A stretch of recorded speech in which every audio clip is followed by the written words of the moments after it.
Hola, buenas tardes. Mi nombre es Fabiola Irizon. Actualmente me encuentro estudiando la carrera de cirujano dentista en la Universidad Autónoma del Estado de México. Bueno, el día de hoy les voy a hablar un poco sobre el cáncer. El cáncer es un tema bastante complejo, bastante amplio, pero únicamente hoy vamos a hablar un poco de él. Comenzaremos hablando sobre algunos términos, algunos conceptos para que sea de un entendimiento un poco más fácil, para que sea entendible de una forma más fácil. Bueno, ¿qué es el cáncer? Comúnmente existe un error en el cual la gente tiene la idea de que una neoplasia, en cuanto alguien dice neoplasia, ya es cáncer. Y no necesariamente. Una neoplasia significa nuevo crecimiento. Esto ocurre porque hay una masa normal de tejido que empieza a crecer de una manera descoordinada, comparándola con los tejidos normales. Esto puede deberse a distintos factores que posteriormente comenzaremos a hablar de ellos, pero principalmente es esto. Aquí alrededor podemos observar que tenemos un tejido normal, un tejido sano, y aquí se encuentra esto, que es una proliferación de células que está creciendo de manera descontrolada, como bien lo mencionamos anteriormente. Es decir, empiezan a producirse, se multiplican. Y al multiplicarse se produce una neoplasia. Bueno, continuemos. También a la neoplasia también se le conoce como tumor. Existen los tumores malignos y los tumores benignos. El tumor maligno está asociado directamente con un cáncer, van en conjunto. Esto pues es una lesión que puede invadir y destruir las estructuras adyacentes. Es decir, se puede diseminar, esta es la lesión, se puede diseminar a los tejidos que tiene a su alrededor. También, otra característica para poder diferenciar lo que sería un tumor maligno de un tumor benigno sería que normalmente se utiliza un sufijo, una terminación, para hablar sobre los distintos tipos de neoplasias. Es decir, por ejemplo, en la cuestión de los cánceres, en tumores malignos, se agrega la terminación, el sufijo, sarcoma. Es decir, del griego sar, que significa carnoso. Esto es porque, ahorita les menciono. En los tumores malignos existe una falta de diferenciación con la anaplasia. A menudo presenta una estructura atípica. ¿A qué nos referimos? A que normalmente en los tejidos pues hay distintos tipos de células. Cuando ya empezamos con una presencia de un tumor maligno, estas células ya de tan excesiva multiplicación que hubo, ya no existe una diferenciación, ya se ven muy similares. El tumor maligno generalmente está asociado a metástasis. ¿Qué es la metástasis? La metástasis es una diseminación, un riego del cáncer, por así decirlo, coloquialmente. En el tumor maligno, como también mencionamos en los malignos, también existe un sufijo. En los benignos utilizamos el sufijo oma. Se considera un tumor benigno cuando hablamos de que tiene características microscópicas y macroscópicas relativamente inocentes. ¿A qué nos referimos con que es relativamente inocente? Pues a que se puede encontrar localizado, como aquí lo vemos, o sea, se encuentra en un lugar, no se encuentra pues diseminado, por así decirlo. No se puede diseminar, como se les acaba de mencionar, y puede ser susceptible a una extirpación quirúrgica, por lo mismo de que presenta una figura más contenida. Las neoplasias normalmente pueden producir proyecciones digitiformes o verrugosas que se les denomina un papiloma. Esto es decir, tenemos nosotros la neoplasia y pueden existir unas especies de proyecciones alrededor, proyecciones que pueden tener distintos aspectos, como ya mencionamos, pueden ser digitiformes o pueden ser verrugosos. Cuando un tumor benigno forma una masa quística, se le conoce como cistoadenoma. ¿Okay? aquí tenemos los tumores benignos y los tumores malignos. Tienen dos componentes siempre. Cualquier tumor va a tener estos dos componentes. Un componente que sería un parénquima y un componente que es un estroma. Por parénquima nos referimos a lo que son las células neoplásicas clonales que constituyen al mismo parénquima. O sea, es decir, un parénquima está compuesto por esto, por células neoplásicas clonales. Y tenemos un estroma, que está formado por un tejido conjuntivo, vasos sanguíneos, macrófagos y linfocitos. Las neoplasias normalmente son de origen monoclonal y pues bueno.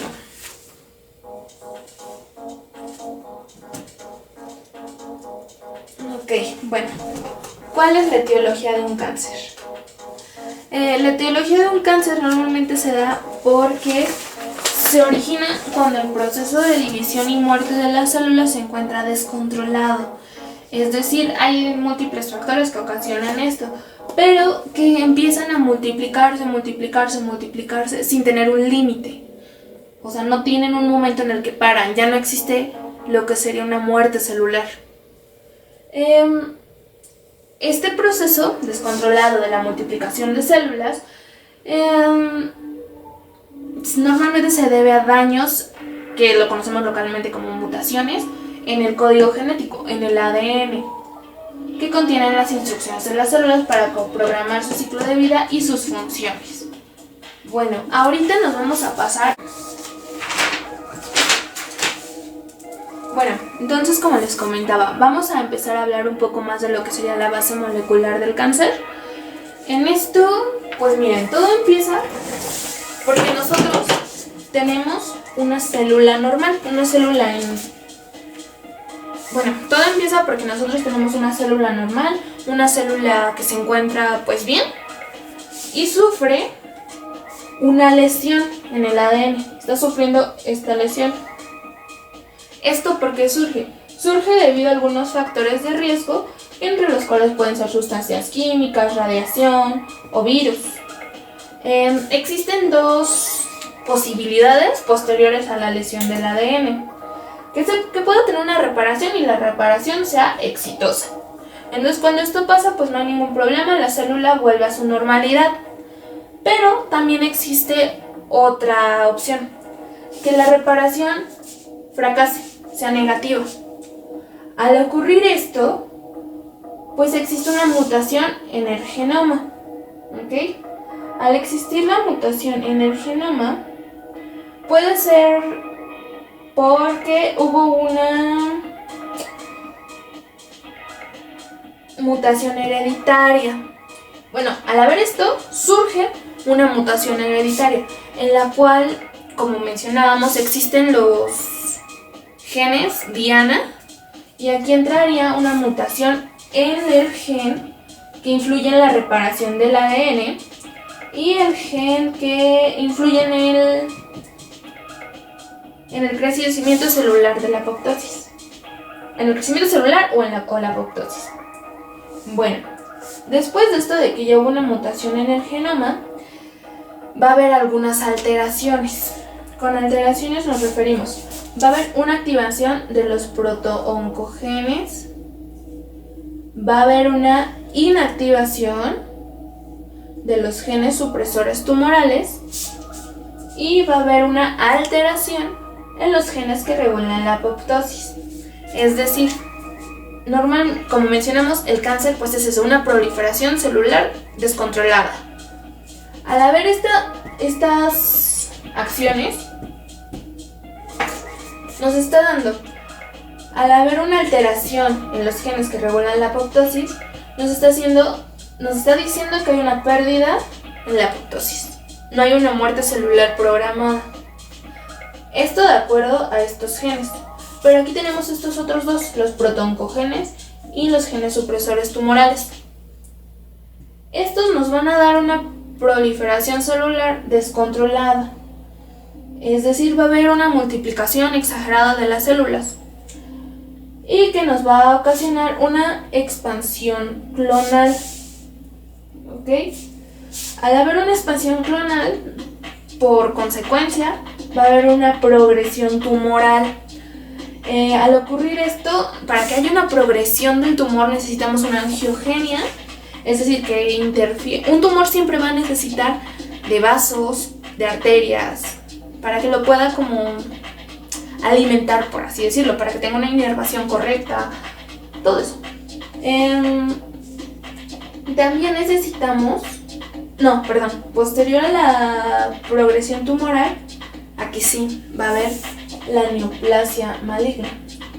Y aquí ya tenemos una neoplasia, ya hubo una formación maligna, y estamos hablando de un cáncer. Posterior a esto, pues puede surgir lo que es una invasión y una metástasis. Invasión y metástasis son cosas distintas. A veces van de la mano, a veces no. Por invasión nos referimos a que la neoplasia como que va a crecer. Y va a empezar a invadir los tejidos de alrededor, los tejidos que se encuentran alrededor de la neoplasia. Por metástasis va a haber una diseminación hacia otras partes del cuerpo. Dependiendo de dónde se encuentra el tumor de origen, es como va a haber hacia dónde va, dependiendo de la tumoración, dependiendo de la neoplasia principal, va a depender hacia dónde pueda existir una diseminación, ya que existen 3 vías de diseminación, que ahorita les voy a mencionar. Bueno, ya que explicamos todo lo que es la base molecular del cáncer, vamos a hablar un poquito más de lo que mencionábamos aquí, que es lo que provoca el daño a la célula. Pueden ser factores hereditarios o factores ambientales. Existen algunos estudios en los cuales mencionan que pues los factores ambientales tienen un mayor peso, mayor probabilidad de causar cáncer que un factor hereditario. Estamos hablando aproximadamente de un 65% intervienen los factores ambientales y menos del 40% en los factores hereditarios. Bueno, dentro de los factores ambientales encontramos muchos, que estos pueden ser desde simplemente con salir al exterior. Ya podemos encontrar muchos factores ambientales que pueden producir una lesión en el ADN, en las células. Hablamos desde los rayos ultravioleta, desde sustancias químicas, la dieta, la inactividad física, los hábitos. Incluso existen algunos virus, así como también enfermedades precancerosas, por precancerosas igual existen algunos estudios en los que se asocia una inflamación crónica con un cáncer. Por ejemplo, una colitis crónica se asocia a un cáncer de estómago, así como en otros casos que igual una úlcera péptica igual puede producir cáncer. Cualquier inflamación, se cree eso, que cualquier inflamación crónica, una inflamación constante, puede producir lo que son los cánceres. Bueno, ¿qué es una invasión local? Una invasión local es un crecimiento que tienen los cánceres y que se acompaña de lo que es una infiltración, una invasión y una destrucción progresiva del tejido circundante. Es decir, por ejemplo aquí, nosotros comenzamos con y este cáncer empezó a infiltrarse hacia otros tejidos. Asimismo empezó a haber una invasión, como aquí nos muestra, hubo una invasión a vasos linfáticos. Este es un ejemplo. Pueden existir otros tejidos a los que pueden afectar. Al ser una neoplasia maligna invasiva, también va a dar una destrucción a los tejidos que se encuentran alrededor. Por lo mismo que va a ir creciendo, puede existir presiones que a lo mejor causen una destrucción progresiva. También, después de que un cáncer desarrolló metástasis, la invasividad es una de las características principales para poder diferenciar tumores malignos de tumores benignos. Aunque también existen casos en los que el cáncer no produce esto. El cáncer se queda en un lugar, pero aún así puede ser un poco invasivo. No metastásico, invasivo. Entre estos tipos de cánceres, que se les conoce como carcinomas in situ, se encuentra principalmente el de piel, el de mama o el carcinoma de cuello uterino. Bueno, ahora sí vamos a hablar un poquito de lo que es la metástasis. Por metástasis nos referimos a unas extensiones, unos implantes tumorales que no tienen continuidad con el tumor primario, con el tumor principal. Esto es una forma inequívoca de poder decir que un tumor es maligno, porque las neoplasias benignas nunca van a metastatizar, nunca. Existen algunas excepciones de tumores malignos que no metastatizan. Entre ellas se encuentran principalmente las neoplasias malignas de las células gliales del sistema nervioso central, que se le conocen mejor como gliomas. Los carcinomas, y también a los carcinomas de células basales de la piel. Ambos son localmente invasivos, pero no metastatizantes. Es decir, lo que mencionabas anteriormente, al ser invasivos son destructivos, son infiltrativos, pero no invaden otros tejidos. Cuando un cáncer se metastatiza, existen 3 vías por las cuales se puede diseminar. Entre ellas se encuentra la siembra directa de las cavidades o superficies corporales, otra es la extensión linfática y otra es la extensión hematógena. Bueno, al referirnos a la primera vía de diseminación, que es la neoplasia maligna, penetra en un campo abierto natural, ¿a qué nos referimos con esto? Cualquier cavidad que tengamos naturalmente en el cuerpo humano puede sufrir una diseminación por esta vía, debido a que pues es lo que mencionaban, es un campo abierto natural. En este caso la principal zona afectada es la cavidad peritoneal. Bueno, en la otra vía de diseminación nos encontramos con la extensión linfática. Esta es la más frecuente para la diseminación inicial de los carcinomas, es la más frecuente. En ella encontramos principalmente el cáncer de mama. Aquí en esta es un poquito complejo, les voy a hablar un poquito más de esta, de la extensión linfática. Como les mencionaba, es la más común, por la cual existe vía. En la cavidad principal en la que más surge la metastatización por este tipo de vía es la cavidad peritoneal, pero como les menciono puede surgir en cualquier cavidad peritoneal. Tenemos otra vía, que es la de extensión o diseminación linfática. Esta es la vía más frecuente para la diseminación inicial de los carcinomas. En esta el principal es el cáncer de mama. Bueno, normalmente los ganglios linfáticos siempre van a seguir sus mismas rutas de drenaje linfático. Pero puesto que generalmente los carcinomas de mama se originan en los ganglios linfáticos axilares, esto es como que lo más común, o sea que se generen en estos ganglios linfáticos y ya posterior a eso pues se diseminen hacia otras áreas de la mama. Vamos a comenzar a imaginarnos, o sea, la mama la vamos a dividir en 4, vamos a hacer 4 cuadrantes. Una vez que se realice esto, imagínense, vamos a visualizar la diseminación, cómo surgiría en estos casos. Es decir, por ejemplo, los cuadrantes internos, que serían estos dos, drenan a los ganglios a lo largo de las arterias mamarias internas. Pues en estos casos pueden llegarse a afectar los ganglios infraclaviculares y los supraclaviculares.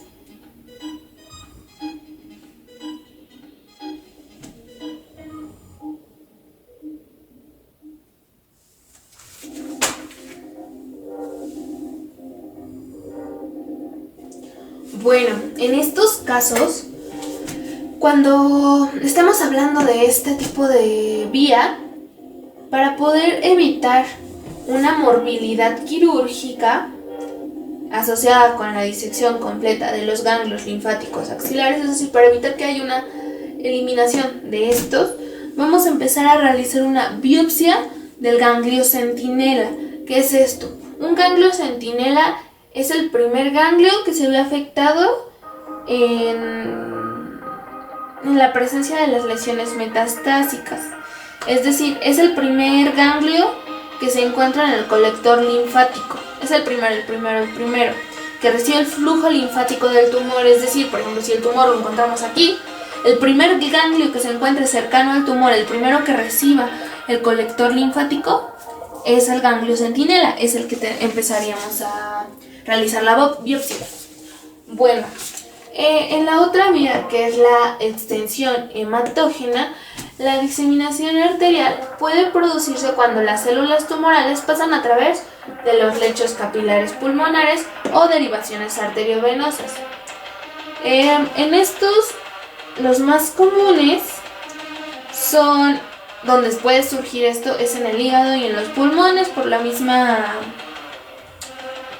drenaje. Por ejemplo, en el caso del hígado es por el drenaje de todo lo que sería el área porta. Y todos los vasos cabos lo hacen hacia los pulmones. Por eso es que serían como que los principales en esta vía de diseminación. Bueno, posterior a esto tenemos la incidencia del cáncer en México. Bueno, el cáncer mundialmente es una enfermedad que va en aumento, pero en México es la tercera causa de muerte, siguiendo después de la diabetes y las enfermedades cardiovasculares. En México nos hace falta cultura de la prevención. Se ha estudiado en varios artículos, varios casos, que la mayoría de los cánceres pueden no ser tan mortales si se detectan a tiempo. Pero tristemente en nuestro país se detectan cuando ya se encuentran en etapas muy avanzadas. Los cánceres también afectan más de acuerdo al género.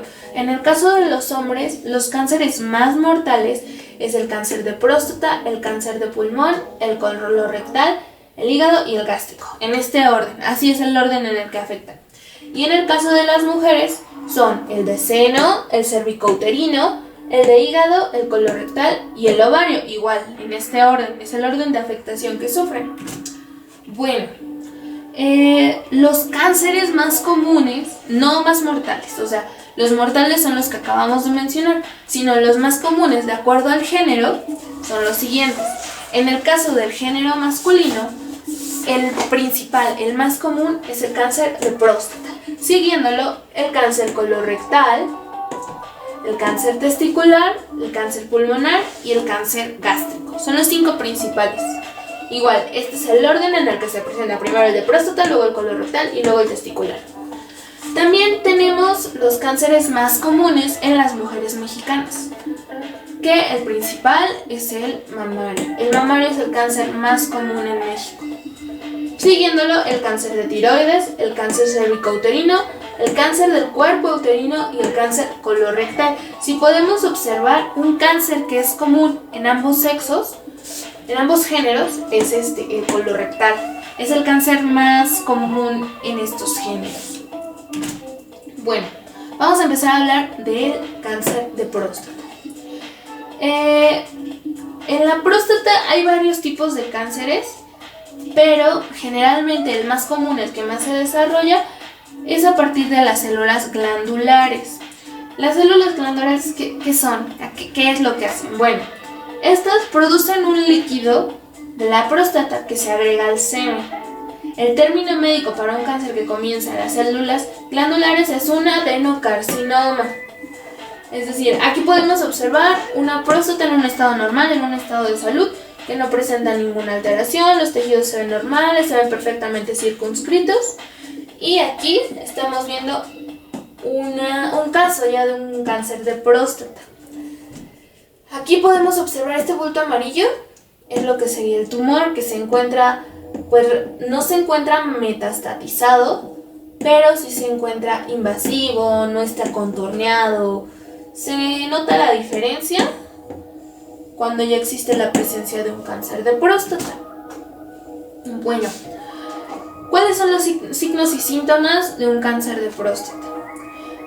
Los principales es que el flujo de orina se encuentra débil o interrumpido, es decir, se escucha como cortado. También las ganas repentinas de orinar, o sea, de la nada vienen las ganas. También existe un aumento de la frecuencia de ir a orinar, comúnmente se da más en la noche. Existe una dificultad para iniciar el flujo de la orina, normalmente se presenta una especie de dolor o ardor al orinar. También hay una dificultad para vaciar por completo la vejiga, o sea, queda una especie de sensación de no vacío. Y en algunos casos se puede presentar dolor en la espalda, en las caderas o en la pelvis que no desaparece. También se puede presentar un sangrado en el semen o en la orina. Bueno, ¿cómo podemos diagnosticar el cáncer de próstata? El cáncer de próstata se puede diagnosticar a base de dos estudios principales.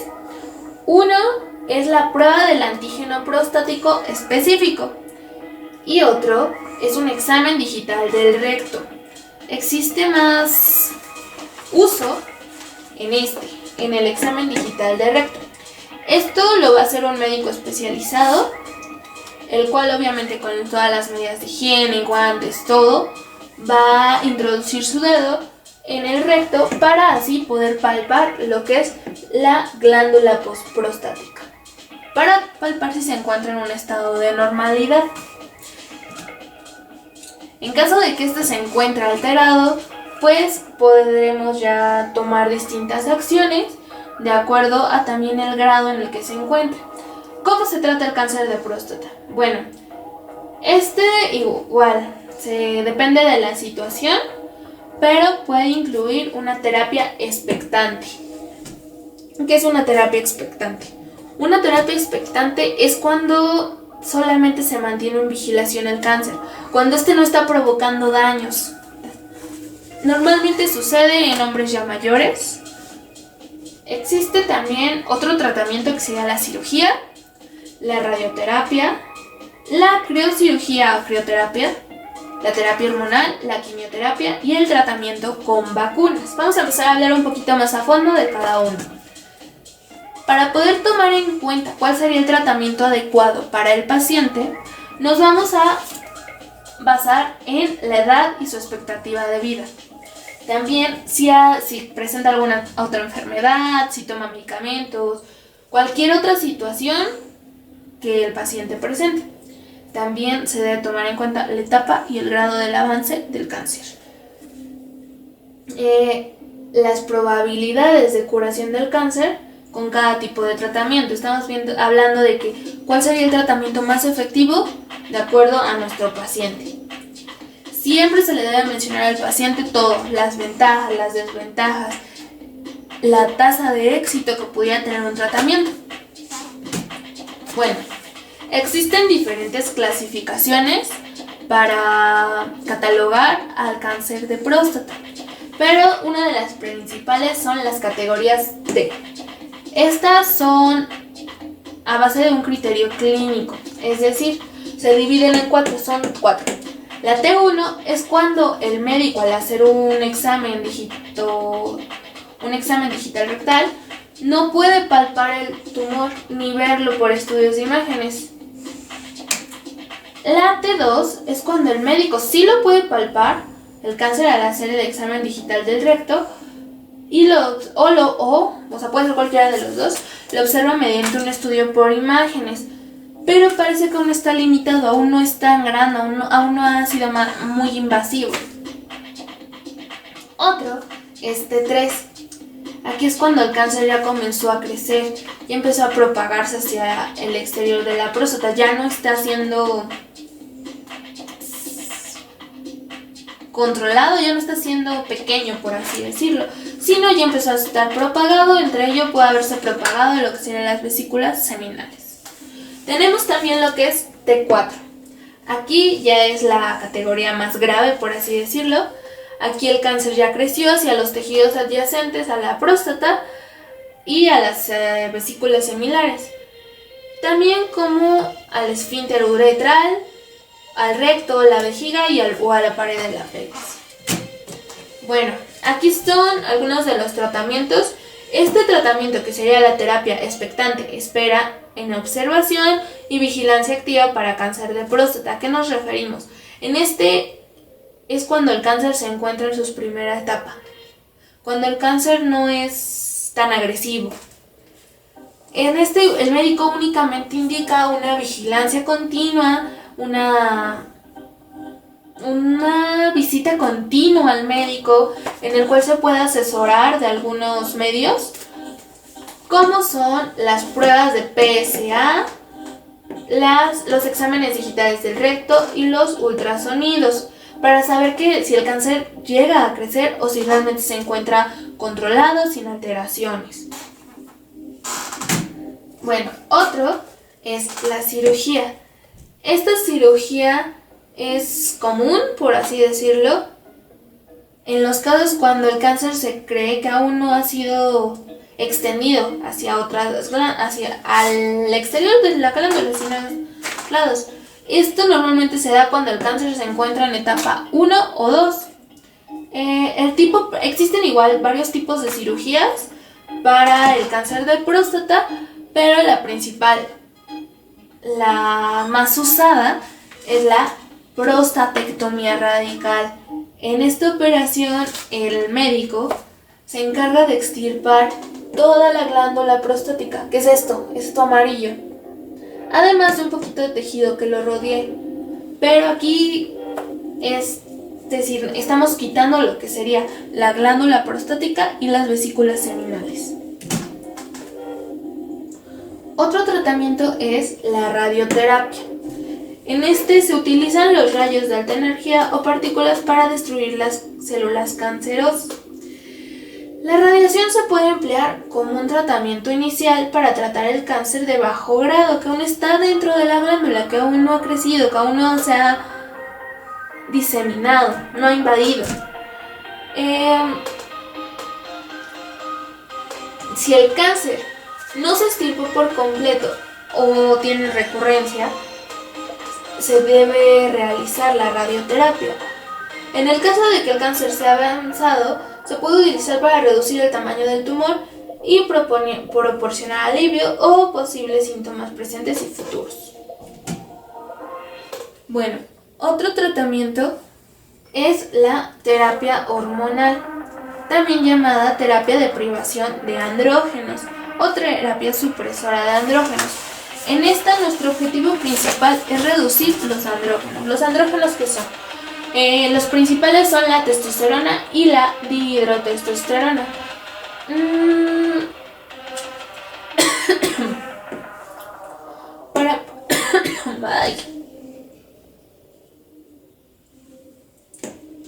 En esta terapia hormonal lo que estamos tratando de buscar es que las células cancerosas de la próstata no alcancen las hormonas.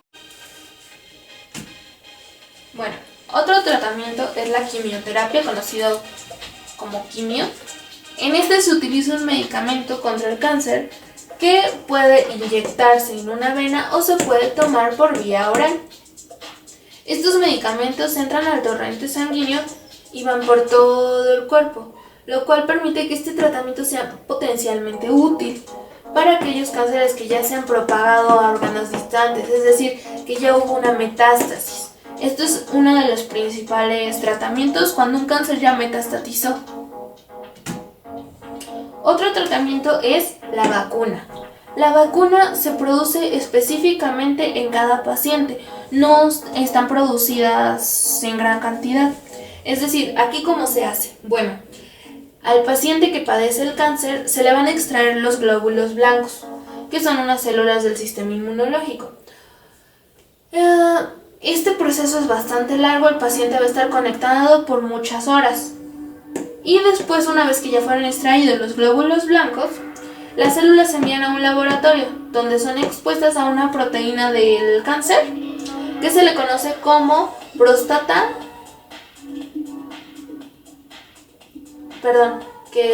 se le conocen como fosfatasa ácida prostática.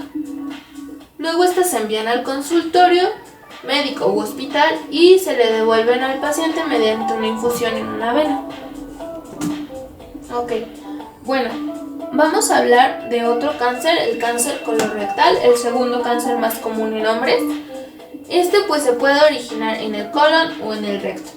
Hay casos en los que son en ambos o puede ser uno u otro. La mayoría de los cánceres colorectales se desarrollan muy lento durante varios años. Antes de que empiece a presentar síntomas, cuando presenta síntomas es porque ya está bastante avanzado. Se forma un crecimiento de tejido o un tumor que es un pólipo. Un pólipo no canceroso en el revestimiento interno. En el caso de que puede ser un pólipo, puede ser un tumor que sea benigno, no canceroso o maligno canceroso. Un pólipo siempre va a ser benigno, no canceroso. Sin embargo, algunos, no todos, pueden transformarse en malignos. Es decir, un cáncer colorectal siempre puede empezarse a presentar por un pólipo que es benigno pero puede transformarse en maligno. Ok, bueno, ¿cómo vamos a diagnosticar un cáncer colorectal? Un cáncer colorectal pues puede ser por distintos diagnósticos, entre ellos pues un examen digital del recto, un análisis de sangre, recuento sanguíneo completo, enzimas hepáticas, marcadores tumulares, biopsias, tomografías, ultrasonidos. Los ultrasonidos pueden ser de dos, por una vía intraoperatoria o por una vía endorrectal. También puede ser por imágenes de resonancia magnética, asimismo como angiografías. Bueno, su tratamiento. El tratamiento de un cáncer colorectal puede ser por cirugía, radioterapia, quimioterapia o una terapia dirigida. Esto igual depende del grado de avance del cáncer. De acuerdo a eso son las opciones de tratamiento que vamos a tomar. El tercer cáncer más común en los hombres en México es el cáncer de testículo. Más del 90% de los tumores cancerosos del testículo se presentan en las células germinales y existen dos tipos principales. Los seminomas, que se originan en las células germinales productoras de esperma de los testículos, y las no seminomas. Este tipo de tumor de células germinales usualmente se presenta en hombres durante los últimos años de la adolescencia y a principios de los 30. ¿Cómo vamos a diagnosticar un cáncer de testículo? Pues primeramente con una ecografía de los testículos, pero también puede ser con un análisis de sangre para marcadores tumulares, una cirugía para diagnosticar el cáncer testicular, estudios por imágenes, tomografías computarizadas, imágenes por resonancia magnética, y hay uno que se llama PET, que este es muy útil en el caso del cáncer testicular por seminoma. En el caso de los no seminomas es poco útil, no es frecuente que se utilice. Existen 3 tratamientos principales contra el cáncer testicular, que se encuentra la cirugía, la radioterapia y la quimioterapia. Ok, bueno, aquí vamos a hablar un poquito más a fondo de lo que es el cáncer de mama. El cáncer de mama es un tumor maligno que se origina en las células de la mama. El cáncer es un crecimiento desenfrenado de las células malignas en el tejido mamario, que generalmente se detecta por un pequeño bulto o a lo mejor un bulto mayor. Existen distintos signos y síntomas que puede presentar el cáncer. La mayoría puedes observarlos, simplemente en el caso de las mujeres viéndose un espejo y realizándose su autoexploración. Y en caso de detectar algún bultito, pues acudir inmediatamente a su médico. Bueno, existen 2 tipos principales de cáncer de mama. El carcinoma ductal, que es el más frecuente. Este comienza en los conductos que llevan la leche desde la mama, todos estos, hasta el pezón. Y el otro es el carcinoma lobulillar. La mama presenta pues lóbulos, múltiples lóbulos, y pues este cáncer comienza en las partes de la mama que se les conoce como lobulillos, que y pues son los productores de la leche materna. Para diagnosticar un cáncer de mama, pues se necesitan pues algunos estudios que son por imágenes utilizados para evaluar las enfermedades de la mama. El principal y el más usado es la mastografía de diagnóstico. La mastografía es pues con esta máquina en el cual existen dos especies de planchas que van a localizar en caso de que exista alguna pequeña bolita, alguna pequeña neoplasia, alguna pequeña tumoración. Otros medios de diagnóstico pueden ser las imágenes por resonancia magnética de la mama, el ultrasonido mamario, la ecografía, un ductograma, la gammagrafía o la biopsia. El tratamiento. Bueno, existen múltiples tratamientos, pero los principales es la cirugía, la radioterapia, la quimioterapia, la terapia hormonal, la terapia dirigida y la terapia aplicada a los huesos con bifosfonatos. Bueno, aquí podemos observar una imagen en la cual se está tomando como tratamiento la radioterapia. En el caso del cáncer de mama, siempre se le va a indicar a la paciente colocarse en esta forma, colocarse boca abajo. Ok, tenemos aquí otro tipo de cáncer. Es el segundo cáncer más común en mujeres mexicanas. Es el cáncer del cuello uterino.